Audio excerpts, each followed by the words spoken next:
بسم الله الرحمن الرحيم قل إن تخفوا ما في صدوركم أو تبدوه يعلمه الله ويعلم ما في السماوات وما في الأرض والله على كل شيء قدير يوم تجد كل نفس ما عملت من خير محضرا وما عملت من سوء تود لو أن بينها وبينه أمدا بعيدا ويحذركم الله نفسه والله رؤوف بالعباد. أعوذ بالله من الشيطان الرجيم. بسم الله الرحمن الرحيم. قل إن تخفوا ما في صدوركم أو تبدوه يعلمه الله ويعلم ما في السماوات وما في الأرض والله على كل شيء قدير. آمنت بالله صدق الله العظيم.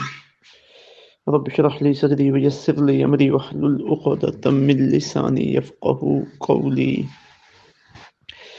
آج کا ہمارا درس قرآن سورہ آل عمران شریف کی آیت نمبر 29 اور 30 پر مشتمل ہے۔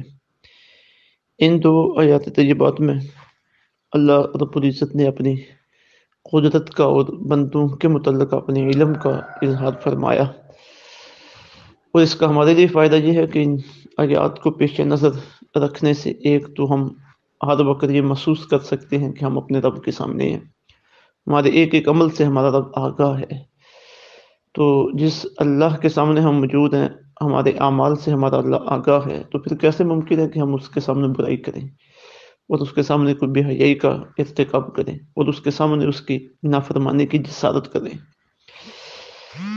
تو یہی چیز عقیدہ توحید اور اللہ رب العزت کی حاکمیت اور اس کے غلبے کو اپنی ذات پر محسوس کرنے کے حوالے سے انتہائی اہمیت کی حامل ہے، جسے ہر بندہ مومن کو اپنے پیش نظر رکھنا چاہیے۔ ارشاد باری تعالیٰ ہے، قل اے محبوب صلی اللہ علیہ وسلم آپ فرما دیجیے، ان تخفو اگر تم چھپاؤ ما فی صدورکم جو کچھ تمہارے سینوں میں ہے، او تبدو یا ظاہر کرو اسے، او تبدوہ یا ظاہر کرو اسے، یعلمہ اللہ اللہ تعالیٰ اسے جانتا ہے، ویعلم اور جانتا ہے ما فی السماوات جو کچھ آسمانوں میں ہے، وما فی الارض اور جو کچھ زمین میں ہے، واللہ علی کل شیء قدیر اور اللہ تعالیٰ ہر چیز پر قادر ہے۔ یوم جس دن تاجدو موجود پائے گا کل نفس ہر نفس ما عملت جو کی تھی اس نے من خیر نیکی، ان نیکی میں سے اس نے جو کچھ کیا تھا، محضرا اپنے سامنے، وما عملت اور جو کچھ بھی کیا تھا اس نے من سوء برائی سے، تودو تمنا کرے گا، لو کاش ان بینہا کہ وہ اس کے درمیان، و بینہ اور اس دن کے درمیان، آمدم بعیدا ایک مدت دراز لمبی مدت ہو، ویحذرکم اللہ اور اللہ تعالیٰ ڈراتا ہے تمہیں نفسہ اپنے نفس سے، مطلب اپنے عذاب سے، واللہ رؤوف بالعباد اور اللہ تعالیٰ بہت مہربان ہے اپنے بندوں پر۔ اب پہلے تو یہ عقیدہ جسے اپنے پیش نظر رکھنا ہمارے لیے ضروری ہے کہ اللہ تعالیٰ ہمارے تمام اعمال سے آگاہ ہے، وہ ہم چھپ کے کریں، وہ لوگوں کے سامنے کریں، اللہ کی نظروں سے کچھ چیز پوشیدہ نہیں ہے، ہر چیز اللہ کے علم میں ہے۔ اس عقیدے کو یہ بیان پہلی آیت میں بیان فرمایا گیا ہے کہ اس کے اندر اتنی طاقت ہے کہ وہ ہر بندے کے دل کے ارادوں سے بھی آگاہ ہو، اس کے خیالات سے بھی آگاہ ہو، اس کے وہم سے بھی آگاہ ہو۔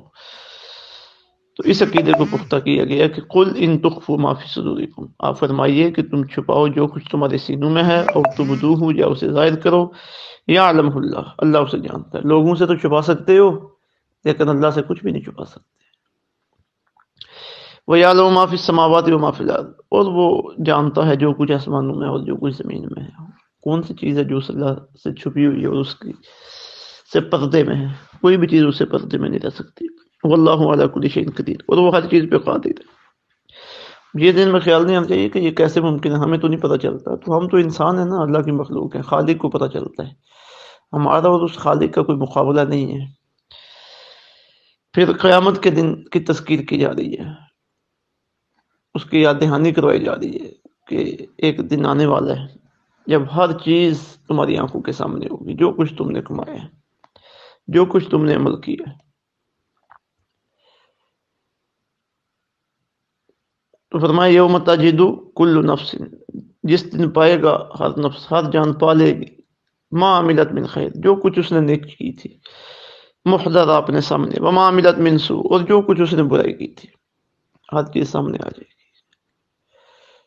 بہت بہت مشکل وقت ہوگا۔ اللہ اکبر۔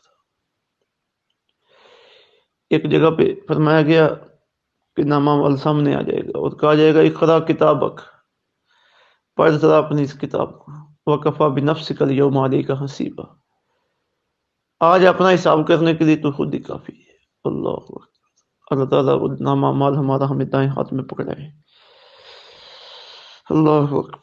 یا اللہ پاک ہمارے گناہوں کو معاف فرما، زیادہ سے زیادہ نیکیاں کرنے کی توفیق عطا فرما، ہماری نیکیوں کو قبول فرما،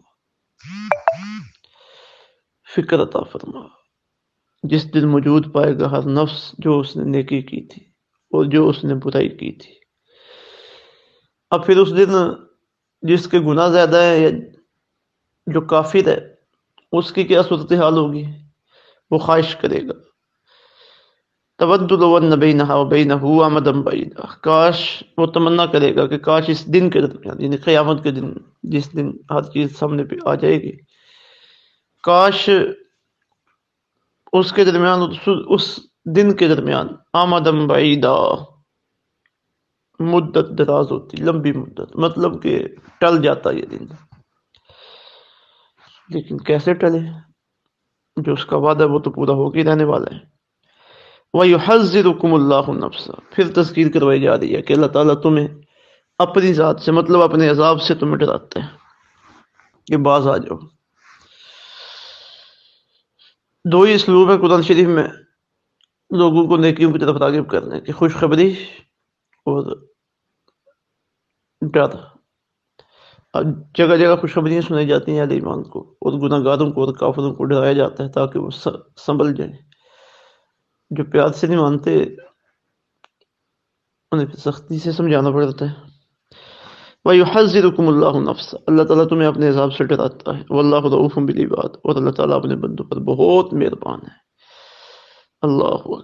اللہ تعالیٰ ہمیں اپنے ان بندوں میں سے کرے جن کے اوپر ہمارا رب مہربان ہے، دنیا میں بھی ہمارے رب کی شفقتیں، محبتیں ہمارے شامل حال رہیں، اور آخرت میں بھی یہ رحمتیں، شفقتیں، کرم نوازیاں ہمارے شامل حال رہیں، اور ہمارا رب ہمیں جنتیوں میں سے کرے۔